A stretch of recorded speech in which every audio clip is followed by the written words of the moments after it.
थार की ग्रीनरी कुछ dangerous climate changes के संकेत को भी दर्शाता है। रिसर्चर्स का मानना है कि क्लाइमेट चेंज की वजह से इंडियन ओशियन अनइवनली वार्म हो रही है और वेस्टर्न साइड के सीज ज्यादा गर्म हो रहे हैं, जिसकी वजह से मानसून वेस्टवर्ड शिफ्ट हो रही है। गुजरात और राजस्थान में आज भी मिट्टी के घर बनाए जाते हैं, पर क्लाइमेट चेंज की वजह से ये हट्स बारिश में बह जाएंगे, जिसकी वजह से ट्रेडिशनली बिल्ट हट्स के जगह अब लोग यहाँ सीमेंटेड घर बनाने लगे हैं। थार में ग्रीन होने से इन लोकस्ट को ब्रीडिंग ग्राउंड मिल सकता है। लोकस्ट यानी टिड्डे डेजर्ट में शांति से रहते हैं और अपने ब्रीडिंग सीजन में ये करोड़ों के तादाद में बाहर निकल आते हैं। इनका मेन आहार क्रॉप्स होता है और इसलिए ये करोड़ों टिड्डे एक टाइम पर पूरे के पूरे फसल को अटैक करके खराब कर देते हैं, जिसकी वजह से पूरे देश भर में अकाल भी आ सकता है। डेजर्ट का ग्रीन होना उतना ही बुरा है जितना रेन फॉरेस्ट में पेड़ों को काटना है। मरुस्थल कहे जाने वाले थार को ग्रीन करने की शुरुआत अंग्रेजों के टाइम से शुरू हो गई थी। अंग्रेज इस डेजर्ट को अनप्रोडक्टिव मानते थे और टैक्स कलेक्शन को बढ़ाने के लिए यहाँ के डेजर्ट में वेजिटेशन उगाना चाहते थे। थार के बंजर जमीन पर अब कॉटन, मस्टर्ड और व्हीट जैसे फसल उगाए जाने लगे और थार का एक वास्ट एरिया एग्रीकल्चरल लैंड में कन्वर्ट हो गया। ब्यास और सतलज के कॉन्फ्लुएंस के पास हरिके बैरेज से राजस्थान कनाल की शुरुआत हुई और 650 किलोमीटर तक थार के बीच से गुजरती हुई राजस्थान के जैसलमेर में खत्म होती है। ग्लोबल वार्मिंग की वजह से जहां दुनिया के कई जगहों पर डेजर्टिफिकेशन हो रही है, वहीं थार ऐसा जगह है जो डेजर्ट से हरियाली की तरफ शिफ्ट हो रहा है। पर इस हरियाली से पूरे भारत पर इतना बुरा प्रभाव पड़ सकता है जो आप सोच भी नहीं सकते। मरुस्थल कहे जाने वाले थार को ग्रीन करने की शुरुआत अंग्रेजों के टाइम से शुरू हो गई थी। अंग्रेज इस डेजर्ट को अनप्रोडक्टिव मानते थे और टैक्स कलेक्शन को बढ़ाने के लिए यहाँ के डेजर्ट में वेजिटेशन उगाना चाहते थे। इसके लिए यहाँ कुछ इरिगेशन फैसिलिटीज बनाई गई, जिसके कारण यहाँ के नोमैडिक पास्टोरल्स एक जगह सेटल होकर एग्रीकल्चर के तरफ शिफ्ट हो गए। भारत के आज़ादी के बाद इस जगह को ग्रीन करने का जिम्मा भारत सरकार ने अपने कंधों पर ले ली और यहाँ पर भारत का सबसे बड़ा कनाल प्रोजेक्ट राजस्थान कनाल को प्लान किया गया। इस कनाल को बनाने का आइडिया 1940s में एक हाइड्रोलिक इंजीनियर कंवर सेन का था, जो पंजाब के नदियों से पानी को डाइवर्ट करके राजस्थान के थार में लाना चाहते थे।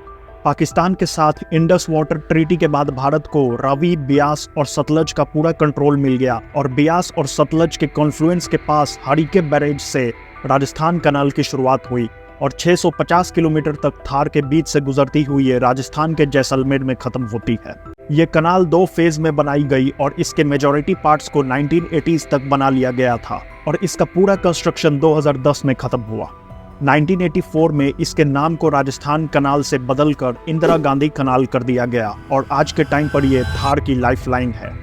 इसके बनने से इस एरिया में वेजिटेशन काफ़ी तेज़ी से बूम हुई। थार के बंजर ज़मीन पर अब कॉटन, मस्टर्ड और व्हीट जैसे फसल उगाए जाने लगे और एग्रीकल्चर की वजह से यहाँ की पॉपुलेशन भी बढ़ने लगी और थार का एक वास्ट एरिया एग्रीकल्चरल लैंड में कन्वर्ट हो गया। अब आप ये सोचोगे कि ये तो बहुत ही अच्छी बात है, पर ऐसा नहीं है। डेजर्ट का ग्रीन होना उतना ही बुरा है जितना रेन फॉरेस्ट में पेड़ों को काटना है। थार के ग्रीन होने से डायरेक्ट 3 प्रॉब्लम्स क्रिएट होते हैं। पहला, यहाँ पर मौजूद नेटिव फ्लोरा एंड फौना जो डेजर्ट के क्लाइमेट के हिसाब से अडेप्टेड थे, उनकी लाइफ अब खतरे में आ गई है। एनिमल्स जैसे black buck, great Indian bustard, chinkara, spiny tailed lizards et cetera की पॉपुलेशन मैसिवली डिक्रीज हो गई है और साथ में नेटिव प्लांट्स के जगह इन्वेजिव एक्सोटिक स्पीसीज जैसे प्रोसोपिस जूलिया फ्लोरा और एशिशिया टोटलिस ने ले ली है। प्रोसोपिस जुलाई फ्लोरा सेंट्रल अमेरिका का एक इन्वेजिव प्लांट है। ये सॉइल में नाइट्रोजन फिक्सेशन करके उसको ज़्यादा फर्टाइल बना देता है, जिसके वजह से थार के लोकल प्लांट्स स्पीसीज जैसे बेर और खेजड़ी खतरे में आ जाते हैं। अकीशिया टोटलिस अफ्रीकन सवाना का पेड़ है जो सैंड को होल्ड करके सैंड ड्यून शिफ्टिंग को रोक सकता है, पर इसके वजह से उन एनिमल्स को खतरा हो गया है जो लूज सैंड में डीप बरोज बनाकर रहते थे। दूसरा प्रॉब्लम यहाँ पर लैक ऑफ पास्टोरल लैंड है। वेजिटेशन के बढ़ने से यहाँ के पास्टोरल लैंड तेजी से एग्रीकल्चर लैंड्स में बदले जा रहे हैं, जिसके वजह से एनिमल्स को ग्रेज करने के लिए पास्टोरल लैंड्स की कमी हो गई है। जो पास्टोरल्स यहाँ पर रहते थे, उन्होंने अपने जानवरों को खाना खिलाने के लिए अब बाहर से खाना मंगवाना पड़ता है या पैसे देकर खरीदना पड़ता है।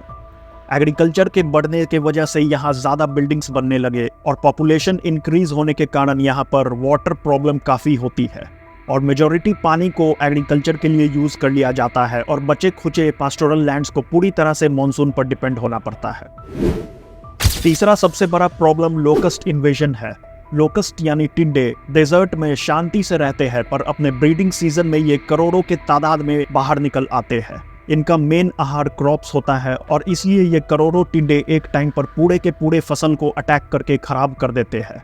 2020 में अफ्रीका के डेजर्ट से लोकस्ट पाकिस्तान और भारत पहुंच गए थे और कई जगह फसल बर्बाद करके इंडिया के स्टेट्स जैसे गुजरात, राजस्थान और मध्य प्रदेश तक पेनिट्रेट कर गए थे।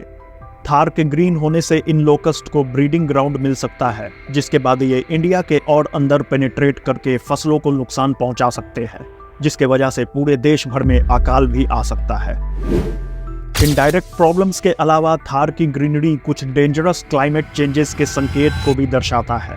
रिसर्चर्स का मानना है कि क्लाइमेट चेंज की वजह से इंडियन मॉनसून वेस्टवर्ड शिफ्ट हो रही है, जिसके वजह से थार के कई हिस्सों में हेवी रेन्स देखने को मिल रही है। बीते सालों में वेस्टर्न इंडिया में प्रेसिपिटेशन 50% तक बढ़ गई है और ईस्ट में 10% तक कम हो गई है।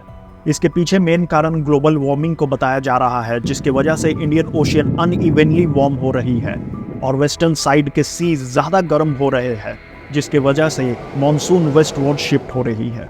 इसके वजह से पास्ट ईयर्स में western part of the country में फ्लैश फ्लड्स और हेवी रेन्स देखे गए हैं, जो वहां के डेजर्ट के माहौल में अडेप्टेड इकोसिस्टम को काफी नुकसान पहुंचाते हैं। किसी भी तरह के रीजन में प्रॉब्लम वहां के वेदर कंडीशन से नहीं होता है। प्रॉब्लम तब होता है जब वहां का वेदर चेंज होने लगता है। भारत के ड्राई वेस्टर्न रीजन में लोग ड्राई वेदर्स में रहने के लिए अडेप्टेड है। गुजरात और राजस्थान में आज भी मिट्टी के घर बनाए जाते हैं। गुजरात के कच्छ में इन घरों को भूंगा कहा जाता है और ये मिट्टी के बने हट्स तपती गर्मी में रूम्स को अंदर से ठंडा रखते हैं। पर क्लाइमेट चेंज की वजह से ये हट्स बारिश में बह जाएंगे, जिसके वजह से ट्रेडिशनली बिल्ट हट्स के जगह अब लोग यहाँ सीमेंटेड घर बनाने लगे हैं। क्लाइमेट चेंज की वजह से यहाँ पर अलग क्रॉप्स ग्रो होने लगेंगे, जिसके वजह से यहाँ के लोगों के फूड पैटर्न्स भी चेंज हो जाएंगे। इन सब चेंजेस के वजह से न सिर्फ यहाँ के फ्लोरा एंड फौना पर बुरा प्रभाव पड़ेगा, बल्कि सालों से चली आ रही ट्रेडिशंस और कल्चरल हेरिटेज पर भी खतरा आ जाएगा।